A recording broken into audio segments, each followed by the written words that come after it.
La ville de Bruxelles a été frappée par deux attentats, l'un à l'aéroport de Zaventem, l'autre dans la station de métro Malbec, en plein cœur du quartier européen. Pour réagir immédiatement à ces deux attaques, nous avons avec nous dans notre studio Didier Leroy. Bonjour. Bonjour.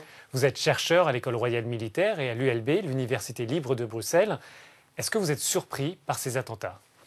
Surpris bien sûr, vu la gravité de l'événement. Néanmoins, les autorités et les spécialistes de la question redoutaient ce genre d'attaque sur le territoire belge, tout simplement parce que la Belgique, en termes proportionnels, a fourni le contingent de combattants étrangers le plus important en lien avec la Syrie et l'Irak à l'échelle de l'Union européenne. Et Bruxelles est au-delà de cela une cible hautement symbolique, comme le montrent d'ailleurs les endroits qui ont été pris pour cible ce matin.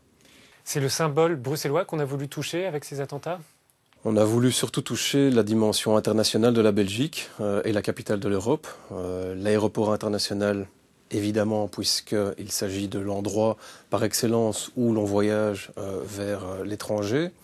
On est aussi, dans le cas de l'aéroport, tout près du quartier général de l'OTAN. C'est aussi important à garder à l'esprit. Et alors, pour le volet de cette opération qui a ciblé différents endroits en Belgique, pour Malbec, il s'agit surtout d'une rame de métro qui a été frappée en mouvement entre les stations de Schuman et de Malbec, qui sont les deux stations de métro les plus associées aux institutions européennes, à la fois la Commission et le Parlement. On avait trouvé des armes, on avait trouvé des traces d'explosifs ces dernières semaines à Bruxelles. Est-ce que l'arrestation de Salah Abdeslam aurait précipité ces attentats ? Alors il faut attendre évidemment des résultats d'enquête concrets pour pouvoir tirer ce genre de conclusion, mais il serait assez surprenant qu'il n'y ait pas eu de lien, en tout cas direct ou indirect, avec cet événement-là.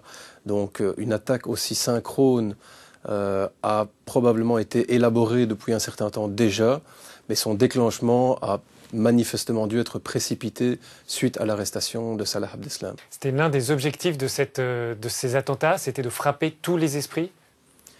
Oui, il y a manifestement volonté ici d'attirer un maximum d'attention, de faire un maximum de dégâts avec un minimum de ressources pour vraiment frapper les esprits, ce qui correspond d'ailleurs à la propagande plus générale dont fait preuve l'organisation de l'État islamique notamment.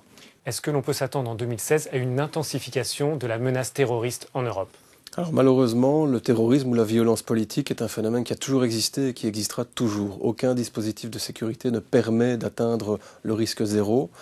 Dans le contexte actuel, nous sommes toujours dans ce contexte international d'une coalition qui frappe l'organisation de l'État islamique en Irak et en Syrie, ce qui a pour notamment effet indirect de galvaniser, de dynamiser ce phénomène des combattants étrangers.